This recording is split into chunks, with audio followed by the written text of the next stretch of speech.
நம்ம மரவள்ளி கிழங்க சாப்பிட்ருக்கோம். அது எப்படி வருதுன்னு சில பேருக்கு தெரியும், சில பேருக்கு தெரியாது. ஆக்சுவலாக இதுதான் அந்த மரவள்ளி கிழங்கோட செடி. பார்த்திங்களா எவ்வளோ ஹைட்டாக வளர்ந்துருக்கு. அதுக்கு கீழே அப்படி போகுது பார்த்திங்களா தண்டு.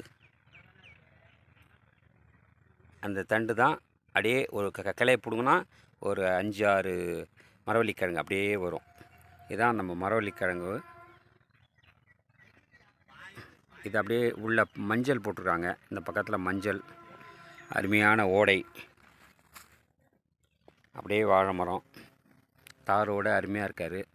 ஃபுல்லாக பெரிய கிணறு, ஃபுல்லாக தண்ணி இருக்குது.